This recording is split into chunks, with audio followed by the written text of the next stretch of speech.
Good afternoon, everyone, and happy Friday to you, TGIF. It's your girl, Ann Marie Sorrell. Thank you for tuning in to Tea with Ann Marie. I have a very special friend and guest today, Ms. Moné Holder with New Florida Majority. Hey, Moné. Hey, good afternoon. Good afternoon. How are you? I am doing as well as I can with 5 days out from the election. 5 days, right? So is it me or has this countdown seemed like it's been 5 years? Listen, this is the longest election cycle of my life. And I haven't even been here that long. But it's been it's the longest, yes. So actually, for we're talking about New Florida Majority, but first, I want my listeners to get to know you. Who is Moné Holder? Who am I? So, okay. I'm originally from Brooklyn. I always say that, right? Because I've been in Florida a long time, but when I get comfortable, people hear my Brooklyn, New York accent and they get confused. So I'm from Brooklyn, BK all day. Moved to Miami with my family right at high school. So I grew up, my formative years, I would call it, in Miami. That's where I learned how to drive. That's how I learned how to do a Mm-hmm. lot of things. Went to school in Tallahassee. I attended the Florida A&M University. What? You a rattler? I'm a rattler. I am I'm a rattler. What year did you come out? So I left undergrad in 2008, and then I stayed and got my master's. So I left Tallahassee in 2009.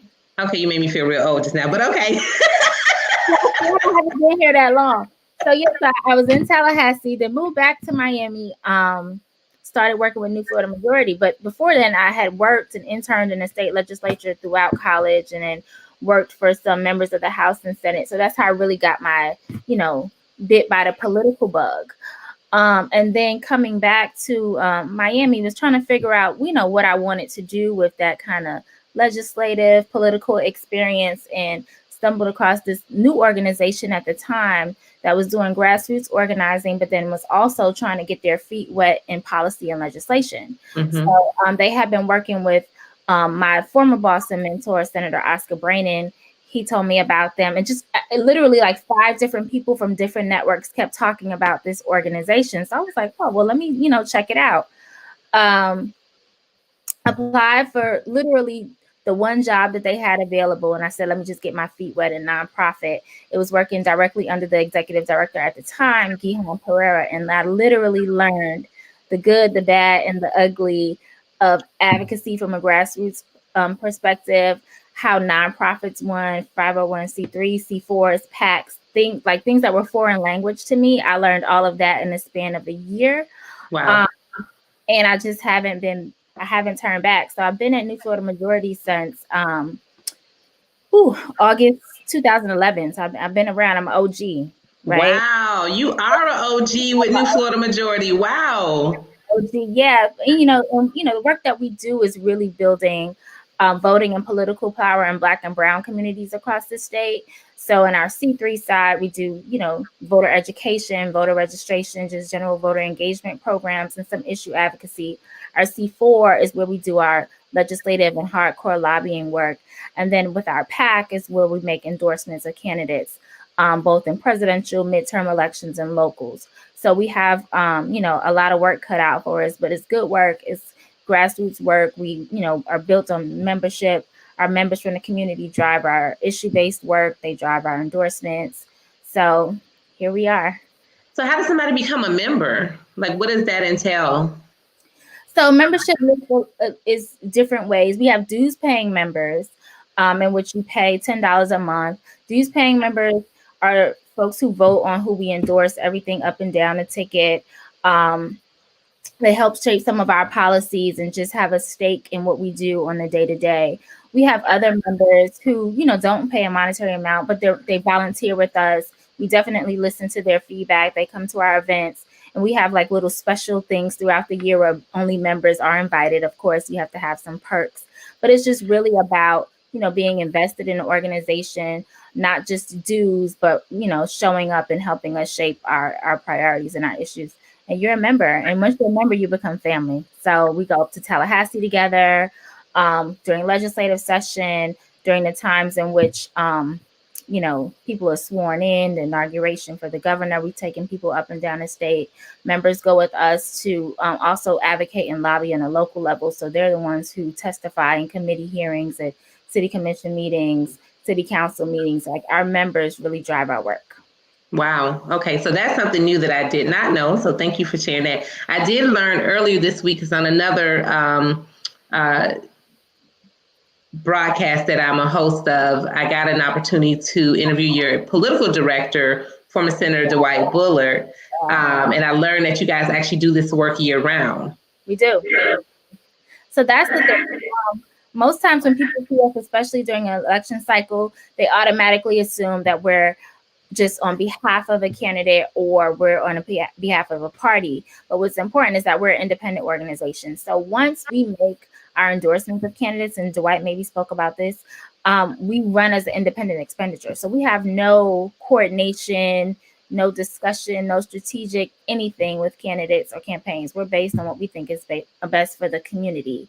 So that's what makes us different. And then, like I said, year round, we take, especially the candidates that we help get elected, we hold them accountable, right? Whether if we didn't help get you elected, we definitely gonna hold you accountable. So it's the advocacy work year round. It's showing up to those meetings. It's advocating for our issues, whether it's your street light to making sure that women who are incarcerated aren't going into labor while being shackled. Mm-hmm. So we go from both ends of the spectrum, and we're here to stay, and we've been here. Yeah, no, that's good to know. So let's talk about some of the, and I know people are, they're hyper focused on the presidential side of the election, but what I like about New Florida Majority is that you're covering so much more than just, like you said, you're covering issues. You're getting the vote out about candidates on both the state and local level, as well as federal. So what are some of the major issues? Because I know folks, they have their ballot, but some people, they know what the amendments are, but they don't. And, they're just kind of circling yes or no. What are some of the major issues that, we really need to be focused on with this ballot in this last push? Yeah, so definitely. We always take it up and down the ballot, front and back. Right? Sometimes we got multiple page ballots, but that's another thing. And it depends on what you are, what's on your ballot. But you will definitely have, the presidential ticket at the top. You'll have members that are running for Congress. In some places, I'm based in Jacksonville right now, so we have state representatives, clerk of courts on the ballot. We have a special election going on right now in City Council District 4. But the amendments is something that's, important. We right now, as New Florida Majority, are only support Amendment 2, which is around increasing the minimum wage. For us, we either don't support any of the other 5 amendments, or we're asking voters to vote no. None of which speak entirely to, what we stand for in our politics. And I would go through all amendments, but we'll be here all day. Yeah, no, let's just focus on Amendment 2. I think, yeah. So, we've been part of the fight for 15, raising the minimum wage to a living wage. There's been different conversations around what that would mean and how it impact businesses. But it's really about making sure that everyone has a quality, just standard of life. It doesn't matter where you start or where you finish, but we want to make sure that each and every person has at least the resources that they need to provide for themselves and their families, because that's the only way that we, build up our society, especially in Black and brown communities. So that's what Amendment 2 will do. In the state of Florida, I think our minimum wage right now is like $8 or something that's not livable. Below 9. $8.56, something like that. So we really want to see us not only just raise the minimum wage, but keep up with the cost of inflation. You see other states around the country, their minimum wage is much higher. Granted, their cost of living may be a little bit different, but when you live in a place like Miami, for example, even $15 an hour as a living wage is not putting you in a place of lavish and luxury. Even when we think about our unemployment system, Florida is lacking as far as how they provide unemployment assistance to families. We see that now during a pandemic. So we're really, really trying to make sure that we hold officials accountable to make sure that everyone in this state has a quality of life. And that starts with Amendment 2. And I want you to hold that thought for 1 second. This never happened. Somebody's at my door. Give me 1 second, but I want to continue the conversation on amendments. Okay.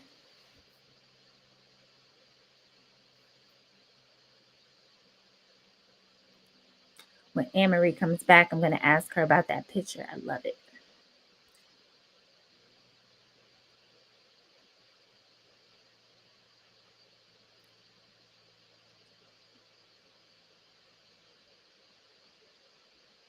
Did you hear what I said? I told everyone, I said, when Ann Marie comes back, I'm going to ask her about that picture behind her because I love it. Oh, yes, yes. And so my neighbor, Teresa Kober, actually painted this picture during the protest. Is it a one of one? No, this is a print. Oh, But she sells the prints. I can make sure I make the connection for you. Please. I love it. I love it. Thank you. So here's my thing, because I was on a call, and I'm a member of our local chamber, and she actually just said thanks for the shout out. I'm on a call with I'm a member of one of our local chambers, and every month we have someone from the Florida Chamber of Commerce come and talk about what's happening with the state of the economy, and they're, as you probably know, not supporting Amendment 2, right? And so my question to them was, if you're not supporting this increase in minimum wage, then what is your solution? What are you proposing as another resort? And I was kind of disturbed with the answer I got, because the answer that I received in summary was basically, well, we're encouraging people to go get more training and to go get trained in more skilled areas so that they can get better paying jobs. Well, like literally, I was dumbfounded because, and I had some other folks that was texting me like, really, is this the answer? And and I'm like, okay, so you're telling me that if everyone goes and get all these skills, first of all, what if you don't want to or don't desire to go get more skills? You actually enjoy your job. And because we need people working at all levels of all types of jobs, you're telling me the only solution is for them to go get a different skill set and advance their training so they can get paid better. Yes, that is a solution. But what about the people who still has to continue to do this job?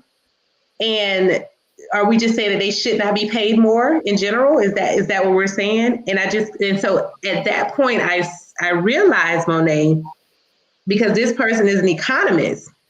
And so I realized that economists, they represent two different economies.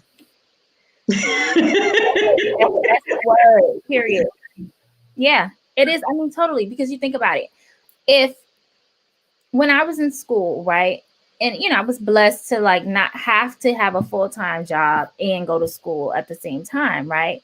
My friends who worked full-time, they struggled, right? So how do you then say someone who is grown, that maybe already has a family, or started a small family and is working at whatever job that this is, how do you propose that they then go back to get training, continue working, like you said, to support their family at the minimum wage? That doesn't make sense. It also costs to get more training. There's not just free programs waiting to train you to help you get more money, right? So it takes your time. It takes, your money to be able to do that. And if you're already making minimum wage, how do you pay for these technical or training programs in itself? And I'm sure if these employers aren't willing to give you a raise in salary, they're not paying for you to pursue education. You know what I mean? So you don't get those benefits until you get to the higher paying jobs. So it's almost like a ridiculous concept. I mean, it makes sense in theory, but it's not practical. And it's especially when you think about communities, you think about people who are returning citizens and just getting back into the workforce, but still need to make, I'll just say, a decent salary, because that's how we break the recidivism rate. That's how we, allow people to be able to function and live regular lives without having to commit crimes or do things that may get them back to where they started just because they don't make enough money.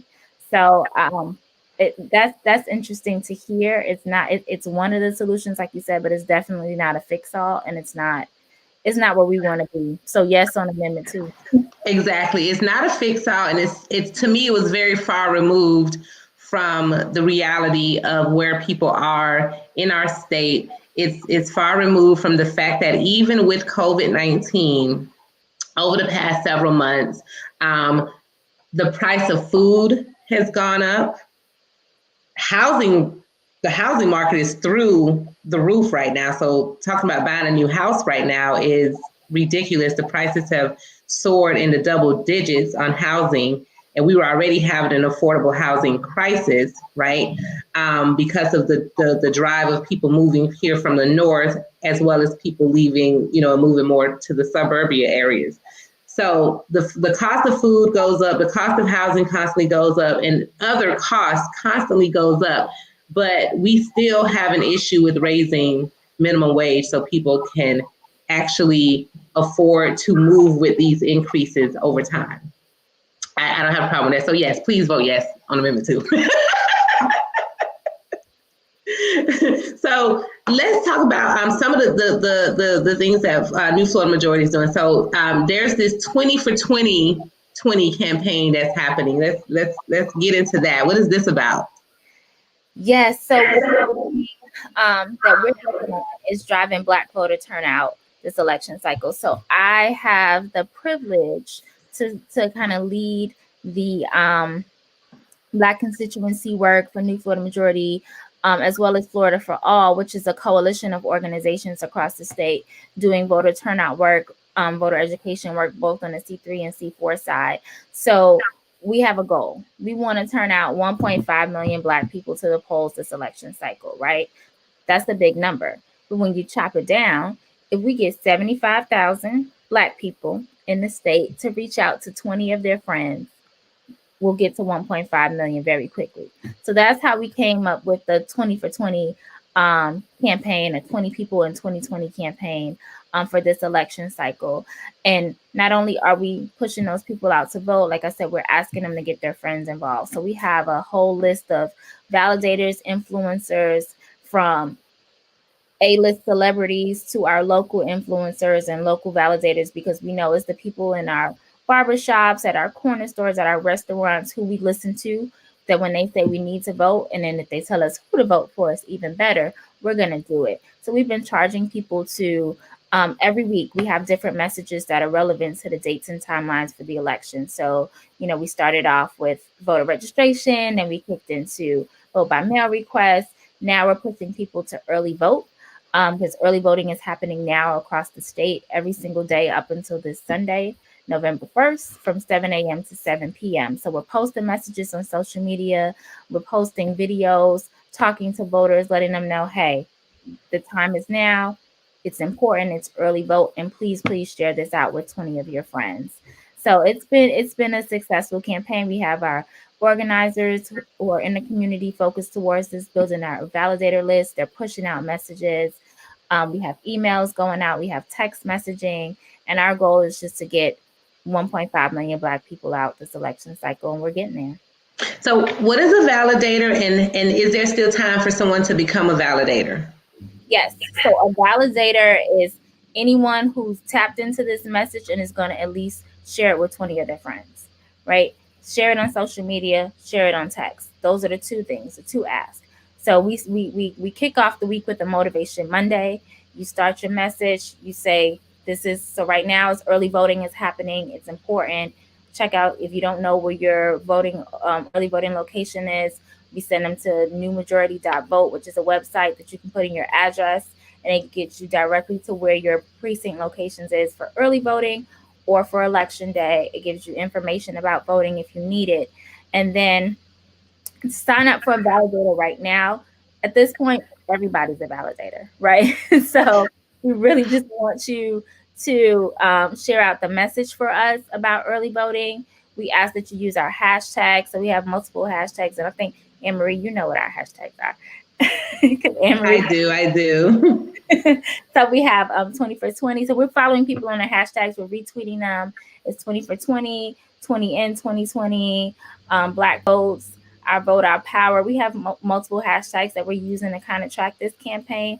But right now, we really are just pushing everybody to early vote right now.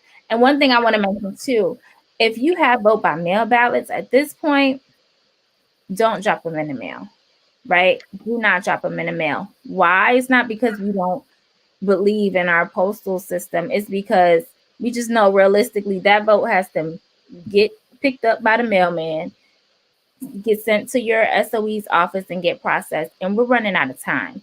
So we just ask that you take that completed ballot with you. That's actually what I'm doing tomorrow. I'm taking my completed vote by mail ballot and I'm putting it in a secure drop box outside of an early voting location. Or if I wanted to, I can just decide I don't want to use this vote by mail ballot. I just want to go in and vote in person. You have that option too. On election day is when you can vote in person. But if you want to still use your vote by mail ballot, drop it in a safe drop box outside of an early vote location during early voting period. So between today and Sunday. Right. And that's any location, as long as you're a registered voter, any location within your county. Correct. And if you don't know, go to newmajority.vote. It'll tell you where all the early voting locations are in your county. And it'll also tell you where your election day location is for Tuesday. Absolutely. Now, are there any other election resources that you want to highlight? Yeah, so one thing we are prepared for, and it's not to discourage voters, but it's just a real thing, is different voter suppression tactics that may be happening at precinct locations, either by opposite parties, candidates, because to discourage you from voting. We have noticed that happens a lot in precincts of color, so Black and brown precincts, especially Black precincts, because they don't want us to vote, right? So we have people who are nonpartisan election protection volunteers outside of precinct locations. They'll have different swag that says voter protectors. Some of them will have on yellow jackets, black and yellow hats. Those are friendly people that you can just ask basic questions to. So if you get to a precinct location and they say you're at the wrong place, right? Not a problem. They can help you find it on the spot. If you notice something just sketchy going on, it doesn't feel good, report it to them. They'll document it. They'll investigate it. They'll either call your supervisor of elections office. They'll go and talk to a supervisor at the precinct for you. They will help you handle that situation. We've also been training people and placing them as poll workers and poll monitors inside of precinct locations. It's important to have people who look like you, who speak your language, and who just want you to vote in those precinct locations. So we've been working on doing that. One additional resource is calling 1-866 our vote. So that will get you connected to any legal assistance that you may need. So let's say you're at a precinct location and you don't see a voter protector, or you just don't feel like talking to them, but you notice that there was something that was going on that shouldn't be, or you have a question, 1-866 our vote. Those are live attorneys who can assist you on the phone. So those are just a few resources. If you see any voter suppression tactics that are happening, definitely try to report it, but don't be discouraged. If it's directly happening to you, don't let that deter you from voting today during early voting or on election day, because you can't go back and change it. Vote. Absolutely. Well, I'm going to show these links again. So newmajority.vote, yes. Right? And then for our voter protection, it is 1-866 our vote. Perfect. Yes.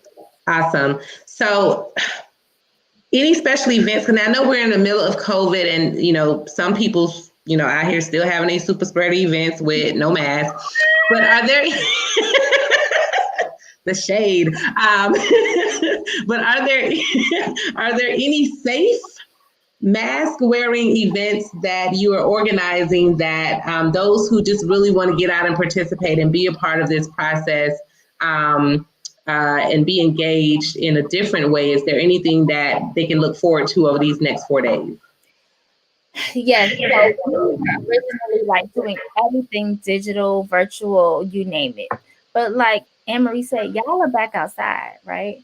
So we got to meet people where they are, but we are doing it safely. So we have several party at the poll events happening across the state: Duval, Miami-Dade, Palm Beach, Broward, and there's a few happening in Central Florida. And it is what it sounds like, right? So we have food trucks, we may have music, different vendors, just really energizing the community. We'll have PPE out there, so masks, hand sanitizer. You grab your food, you go. We're not encouraging people to congregate in large groups and numbers, but if you're going to be out there at the polls anyway, especially on the weekends, you're coming with your kids. We want to make sure it's an experience that people can enjoy. We don't want you to have to say, well, I want to decide between getting dinner or lunch for my kids or going to the polls. We got you. So that's what's happening. We have some caravans happening across the state. We do have some virtual events that are happening as well. But I'm going to give you one more website that will give you a whole rundown of the events that we have going on today through election day. And that's newfm.win/volunteer. All right, hold on. Okay, newfm.win/volunteer. Correct. Okay, so we put that in the chat. Yep. And not only can you, not only will you see the events that are coming up that you can just, come to and participate, but you can also find ways to volunteer. So we are still actively phone banking. We're texting other voters across the state.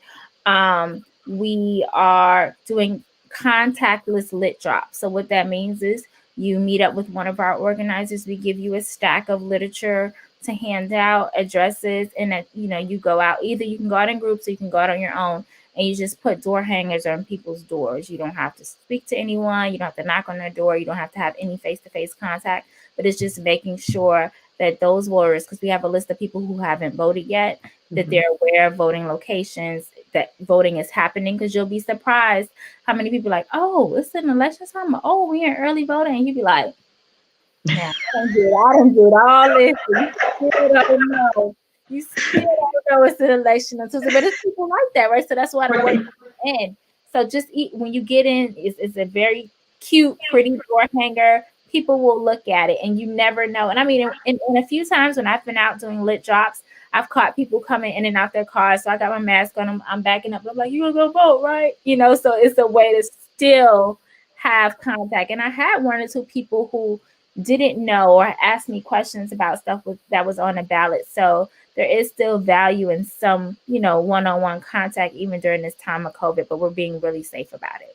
Absolutely. No, I like that. So definitely everyone, please visit newfm.win/volunteer to learn about the different volunteer opportunities as well as the upcoming events, the caravans. This is the last chance to be a part of the next few days of history and how we're going to shape America and our state and our local communities over the next 2 to 4 to 10 years. So this is a very important election. And so what happens on, what do you think happens on November 4th? The magical day after the 3rd. That's the thing. We're preparing voters. Number one, you may not get election results immediately, right? We have vote by mail ballots. We have provisional ballots. You have to give people time to cure ballots. So, I mean, keeping our fingers crossed we get the results when we do, but we may not. I mean, there's also been talks of, Wall's president, for example, not conceding if he doesn't win, or, what does that mean? There may, that could happen up and down the ticket, but definitely for the presidential. So we don't want people to be discouraged. Not everything is a conspiracy, but I believe in conspiracies. But there is a strong chance that we will still be counting ballots and making sure the right people are in office the day after election day. And, organizations like New Florida Majority will keep everyone, posted via, and I'm sure the news will as well, but via social media and email about what's going on, how they can participate. We are, even in, Jacksonville, there's been issues with the canvassing board. We had a huge press conference yesterday because there was some impropriety with the judge who was leading it, because according to canvassing board rules, you are not supposed to publicly endorse a candidate and or give donations to a candidate. But the judge who was leading it here in Jacksonville gave 12 donations to the Trump campaign and had Trump signs outside of his home, in which his wife said that was on her side of the yard, not his. What? Right. They have sides of their yards? Sides of the yard. However, the rules still say you nor your spouse. So they were still wrong. The judge stepped down yesterday But we step down from that position, but we're calling for him to just be off the bench completely, because if you blatantly and continuously break the rules sitting on a canvassing board, Lord knows what you're doing from the bench, especially when it comes to people of color. But it also questions, ballots that were sent in thus far that may have been, not counted or returned. What, what was his thought process in that, if it was leaned towards a particular candidate? So I say all that to say is that we're keeping watch on all pieces of the puzzle when it comes to elections, when it comes to ballots. We're challenging anything that doesn't look right, that doesn't smell right.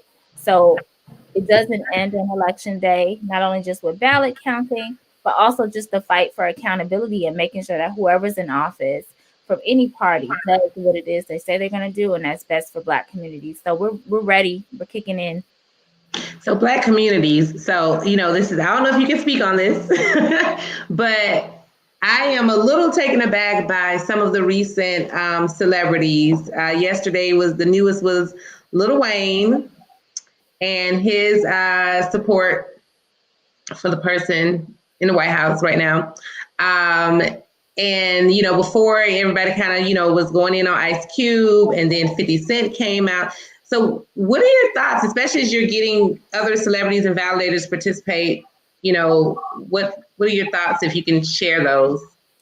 So it was interesting. I post from my Facebook friends that said, these celebrities are in different tax brackets, and they're thinking about the ways in which they're trying to protect their money. So we shouldn't be persuaded by them. They shouldn't be considered our validators on this issue, because we're not in that tax bracket. And that's very true. My first thought is like, well, how much is he paying them, like, to say or do this? Like, you don't make enough, because I know you're in a different tax bracket. I can't, I just can't even understand it, right? Because these particular artists, they're Black, as you said. Many of them have, spoke on their lives coming out of poverty, dealing with instances of racism, whether it's in the industry or just being a Black man walking into a store wanting to spend money. So how they even connect at any point with someone like Donald Trump is beyond me. So I can't understand why, for the life of me, praying that no Black voter who sees or hears them endorsing or supporting that man thinks that it's the right thing. And that, I trust that our people know better, right? And from what I see on social media, they know better. They know that it's some underlying scheme or some promise that has been made on the back end that has nothing to do with our communities and will not benefit us at all. So we just have to keep pushing that message out and not give it too much energy, right? Yeah. Because before we push, Trump's name and his narrative, that he's a, I don't know if I can say, he's a media whore, right? And listen, this T with Ann Marie, you can say whatever you want to say. All he want to do is just tweet and get coverage, and I refuse. Even though he probably won't see my tweets, but I refuse to give it to him. But yeah, it's interesting, and I would love, Lil Wayne, for example, he when we know the whole issue around police accountability, police brutality, he is a very strong supporter of law enforcement. Right now, I have some law enforcement members in my family. Of course, they're Black, but he talked about a story when he was younger and a white police officer saved his life. So his perspective overall, though, is to me just not the same as regular folks. Yeah. So, I mean, well, on a more important note than Lil Wayne, the rhetoric out there that Black men are not feeling like they have a voice in this election. Let's talk about that, because I don't know if these particular Black men, other than their tax bracket, do you think this is speaking to that, or is it their tax bracket, but there's another group of Black men out there who really feel like they don't have a voice in this election, so they're probably either going to stay home or whatever? How do we address that, especially these last few days?